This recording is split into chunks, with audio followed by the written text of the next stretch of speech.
And we now have a platform that manages around $750 million US. And that's since, I guess, our proper launch. Oh, I didn't tell you that bit, did I? Our proper launch, which actually took place in June 2013. That was when we released all aspects of our platform, all parts of the proposition, which we'll come to talk about in a minute. We have a two-way market. 60% of bids placed in the market match to wines that are either offered for sale or in people's portfolios across the platform.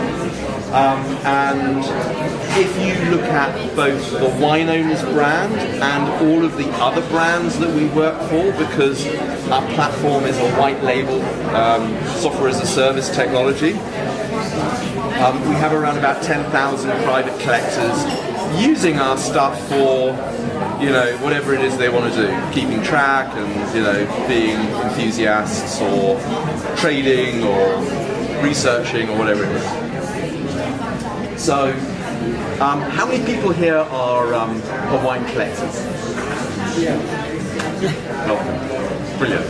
Well, for those who aren't, I wanted to share a sort of fairly simplistic perspective on the journey. So, what is a collector and how the hell do you become one? And I think the first reality is this is a passion-driven area. This is a passion-driven asset class. People get into wine because typically they have a moment where they have experienced something that goes beyond their expectations, their experiences up to that point. And there's a spark, whether it's a gift, whether it's an experience, whether it's a wine served at a dinner party or by a parent or a grandparent who's decided they are going to spend a little bit of money on you after all. That sparks the passion and that sparks the interest. And so what do? You start buying wine, you start sort of buying different sorts of wine that you're interested in sampling. At some point, you start to buy wine that you're probably not going to be drinking tomorrow or the next week or the next month. You're starting to think about buying wine in a strategic way, about the future.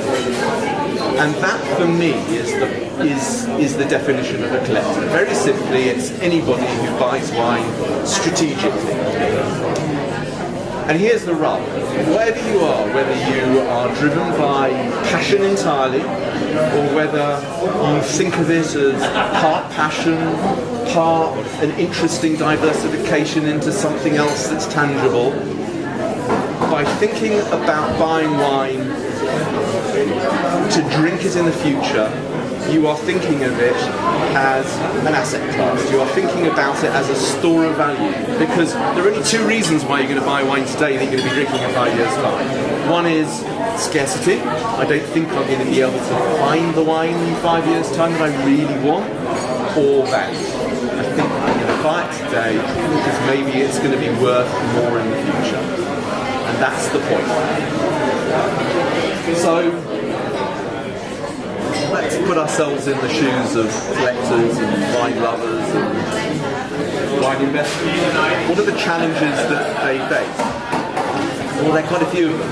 First is, what do I own? Because you're being driven by enthusiasm, you're not as rigorous as you are when it comes to managing your share portfolio. So it's very easy to lose track of all the wines that you bought, particularly if you're buying them from different wine merchants. Maybe, in Switzerland, maybe the storage scenario is slightly different, but certainly elsewhere you're probably storing the wines in different locations depending on which wine merchant you source the wine through. So all of a sudden you've got all this wine all over the place. There's some soft copies and some invoices and maybe a spreadsheet that you did a little while ago, but it's very easy to lose track. And that's the challenge. That's challenge number one. What do I own? And what's it worth? And what does it mean in terms of what I want to do with all of these wines that I bought, all the money that's tied up in these wines? And I guess then the second thing is, when it comes to selling, when it comes to the point where you say, Jesus, I really got carried away in 2000 or 2009, what the hell am I going to do with all of this wine? I better sell some of it, particularly the wines that are £200 a case, or sorry, whatever, 300 Swiss francs a case, whatever it may be, and actually it's pointless hanging on to it, it's not going to appreciate in value, it's costing you money. When it comes to selling wine, it's unbelievably inefficient, and that was our experience as collectors. We were amazed by the amount of work that we had to do, the amount of time that we had to spend in figuring out what we had, building the spreadsheets, sending them off to wine brokers, getting the valuations back, figuring out who was offering us what, deciding which wines were going to